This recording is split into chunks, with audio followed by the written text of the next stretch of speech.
प्रियजनों, नमस्कार। मैं एस्ट्रोज्ञानी अपने YouTube चैनल ज्योतिष प्रकाश पुंज में आपका हार्दिक स्वागत करता हूं। दोस्तों, वर्तमान समय में शनिदेव अपनी मकर राशि में गोचर कर रहे हैं और 23 मई 2021 को दोपहर के 2:50 पर शनिदेव वक्री अवस्था में चले जाएंगे।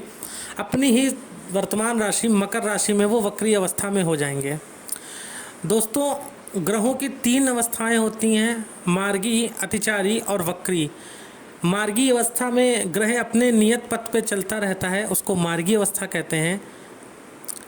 वक्री अवस्था में दोस्तों ग्रह हमें कुछ अपनी नियत जो पथ होता है उससे कुछ पीछे को आता हुआ प्रतीत होता है। हालांकि ऐसा होता नहीं है, परंतु पृथ्वी घूम रही है और उसके सापेक्ष जब कोई ग्रह आ जाता है और वो भी घूमता रहता है तो हमें ऐसा प्रतीत होता है। और हमारी ज्योतिष दोस्तों दृष्टि विज्ञान को मानती है, इसलिए हम उस ग्रह की अवस्था को वक्री अवस्था कह देते हैं, जिसका प्रभाव कुछ अलग होता है उसके सामान्य फल से हटके। तो दोस्तों, तीसरी अवस्था होती है अतिचारी अवस्था, जिसमें ग्रह अपने नियत पथ पे जिस चाल से वो नियत चाल से चलता है उससे भी तेज चलने लगता है, उसको अतिचारी अवस्था कहते हैं। तो दोस्तों, शनिदेव वक्री हो रहे हैं। दोस्तों, शनिदेव जब जब वक्री होते हैं बहुत कुछ बड़ा लेकर आते हैं, क्योंकि शनि जनता का कारक है, शनि मेहनत का कारक है, शनि कर्म का कारक है, शनि लेबर का कारक है। ज़्यादातर मामलों में गवर्नमेंट जॉब देने में शनिदेव का बहुत बड़ा हाथ होता है। जुडिशरी में जाना चाहते हैं या किसी बड़ी फील्ड में छोटे स्तर से जाना चाहते हैं तो शनि का बहुत बड़ा रोल होता है। तो दोस्तों, शनिदेव वक्री होने जा रहे हैं और यहाँ पर शनिदेव 11 अक्टूबर को 7:48 पर पुनः मकर राशि में मार्गी होंगे। तो दोस्तों, ये 141 दिन का वक्र काल शनिदेव के लिए बहुत अच्छा होने वाला है। दोस्तों, किन लोगों के लिए शनि का मार्गी होना बहुत अच्छा है, सुन लीजिए। जिनकी कुंडली में पहले से शनिदेव मकर राशि, तुला राशि या कुंभ राशि में बैठे हैं और पहले से वक्री हैं, दोस्तों उनके लिए ये समय अति उत्तम होने वाला है। अगर आपके जन्मांक में शनिदेव पहले से रेट्रोगेट हैं, वक्री हैं, तो आपके लिए ये शनि का काल बहुत ही ज़्यादा लाभप्रद होने वाला है। दोस्तों, आज हम बात करेंगे मेष राशि की कि मेष राशि को शनिदेव क्या फल देंगे। दोस्तों, आप पीछे चार्ट में देख रहे होंगे जहाँ पे शनि लिखे हैं। अगर आपके जन्मांक में चंद्रमा कहीं पर भी लिखा हो और वहाँ पर 1 नंबर है तो आपकी मेष राशि है। तो दोस्तों, जैसे आपको स्क्रीन में पीछे चार्ट पे दिख रहा होगा, बिल्कुल इसी भांति शनिदेव की स्थिति आपके जन्मांक में होगी। और इस तरीके से यदि आपके जन्मांक में शनि की स्थिति है तो 23 मई के बाद आपके जीवन में क्या क्या बदलाव आने वाले हैं, सुनिए। दोस्तों, शनिदेव 10वें भाव में बैठकर वक्री होंगे आपके और अपनी तृतीय दृष्टि आपके 12वें भाव पर डालेंगे, जो अस्पताल का खर्चा, विदेश यात्रा को डोनेट करता है छोटे स्तर पे। दोस्तों, आपका विदेश से जुड़कर कोई काम प्रारंभ करा देंगे, पहली बात। दूसरी बात, अस्पताल के खर्चों को बहुत हद तक कम कर देंगे। जो आप परेशान हो रहे थे अभी, उन चीज़ों को बहुत हद तक, अपव्यय को बहुत हद तक कम कर देंगे। दोस्तों, शनिदेव अपनी 7वीं दृष्टि आपके 4th भाव पर डालेंगे। दोस्तों, 4th भाव जनता का होता है, माता का होता है, सुख साधन का होता है। आपके लिए शनिदेव सर्वप्रथम माता के सुखों में वृद्धि करेंगे, क्योंकि 7वीं दृष्टि शनि की उच्च दृष्टि होती है, क्योंकि 7वीं राशि में शनि उच्च का हो जाता है। तो दोस्तों, 7वीं दृष्टि से जब शनि देखेंगे तो आपकी माता के सुखों में वृद्धि करेंगे। अगर आपने बहुत दिन से मकान लेने की, गाड़ी लेने की, भूमि वाहन लेने के लिए आपने प्रयास कर रहे थे तो उसमें आपको सफलता मिलेगी। दोस्तों, अगर आपके जन्मांक में इसी तरीके से पोजीशन है, शनि आपका तुला में बैठा है, मकर में बैठा है, कुंभ में बैठा है, वक्री है, इस समय मेष राशि वालों के लिए राजनीति में जाना, और यदि पहले से राजनीति में सक्रिय हैं दोस्त बहुत ज़बरदस्त रहने वाला है आपके लिए, बहुत ज़बरदस्त रहने वाला है। चतुर्थ भाव जनता का होता है। हालांकि अभी नियर में आप लोगों का कोई इलेक्शन भी नहीं है, परंतु राजनीति में कद अवश्य बढ़ा देंगे, इसमें कहीं से कोई संशय नहीं है। शनिदेव दोस्तों जब चतुर्थ भाव को देखते हैं तो अपना मकान जरूर देते हैं। तो मेष राशि वालों, आपके अपने मकान के जो प्रयास आप कर रहे थे, लेना चाह रहे थे, गाड़ी लेना चाह रहे थे, भूमि वाहन लेना चाह रहे थे, उसके लिए बहुत ज़बरदस्त, बहुत ही ज़्यादा लाभप्रद रहने वाला है। अब बात करते हैं दोस्तों, शनिदेव अपनी दसम दृष्टि आपके सप्तम भाव पर डालेंगे, जो पार्टनरशिप का होता है, लव रोमांस अफेयर मैरिज का होता है। जो मैरिज का भाव होता है, माफ़ कीजिए, लव रोमांस अफेयर का तो पंचम भाव होता है, शादी का भाव होता है। शादी के लिए अचानक से रिश्ता पक्का करा देंगे इस वक्रत्व काल में। दूसरी बात, यदि आप किसी के साथ जुड़कर व्यवसाय करना चाह रहे थे, पार्टनरशिप करना चाह रहे थे, या आपके पार्टनर से कोई खटापटी चल रही थी, तो आपकी बॉन्डिंग बहुत ही ज़बरदस्त आपके पार्टनर से करा देंगे, क्योंकि सेवन्थ भाव में पश्चिम दिशा होती है और शनि अपनी दसम दृष्टि से जब उसको देखेंगे, और सात काल पुरुष की कुंडली में सप्तम भाव में शनि उच्च भी हो जाते हैं और दिग्बली भी हो जाते हैं, तो पार्टनरशिप बहुत ज़बरदस्त करा देंगे। यदि आपके पार्टनर से, आपकी पत्नी से कोई मतभेद चल रहा था, तो उस मतभेद को समाप्त करके आपके लिए नए रास्ते खोलेंगे। नया बिजनेस करना चाह रहे थे, मान लीजिए आपने बिजनेस करने की योजना बनाई थी, तो दोस्तों लोहा, सरिया, सीमेंट, कोयला, पेट्रोलियम, इन चीज़ों से रिलेटेड आप शनि के व्यवसायों से रिलेटेड बिजनेस कर सकते हैं। यदि आपके जन्मांक में व्यवसाय का योग है, आपने किसी विद्वान ज्योतिष को दिखा रखा है और उसने कहा है कि आपके जन्मांक में व्यवसाय का योग है, तो आप आगे बढ़ सकते हैं। दोस्तों ये बड़ी ही उत्तम समय है। अब आपके लिए दोस्तों बहुत अच्छा होने वाला है। तृतीय दृष्टि से आपके रोग ऋण शत्रु को मारेंगे, जनता के बीच आपका उत्साहवर्धन करेंगे, आपको अचानक से रिप्रेजेंट करेंगे, और अपनी दसम दृष्टि डाल के आपके सप्तम भाव पे आपकी पार्टनरशिप, आपकी बॉन्डिंग को मजबूत करेंगे। दोस्तों ये शनिदेव के पॉजिटिव फल हो गए। अब बात करते हैं शनि के निगेटिव फल जो मेष राशि वालों को मिलेंगे, क्योंकि पॉजिटिव और नेगेटिव दोनों एस्पेक्ट रखने चाहिए।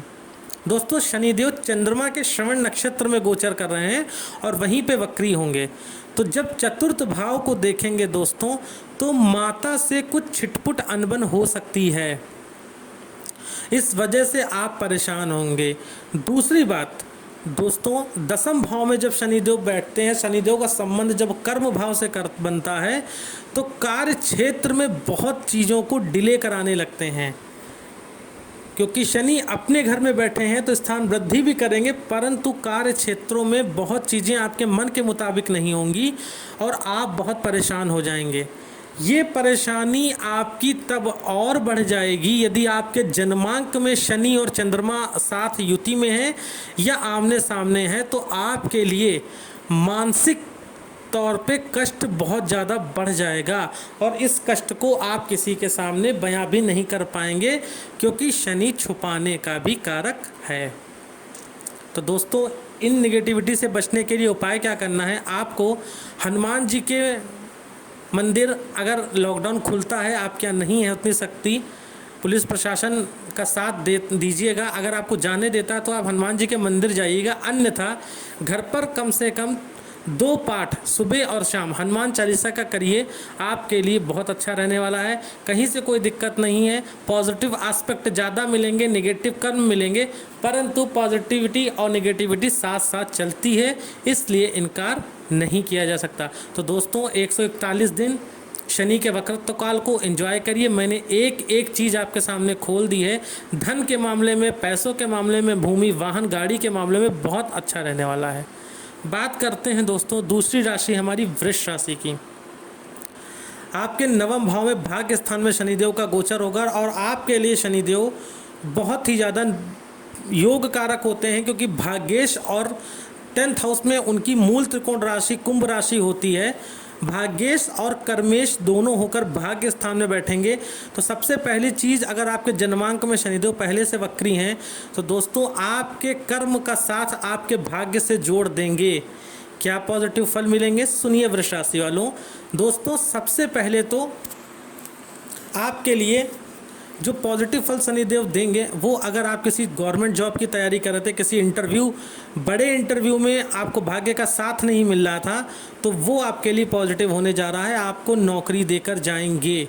अगर कोई इंटरव्यू इन दौरान लगता है तो आपको उसमें फ़ायदा मिलेगा।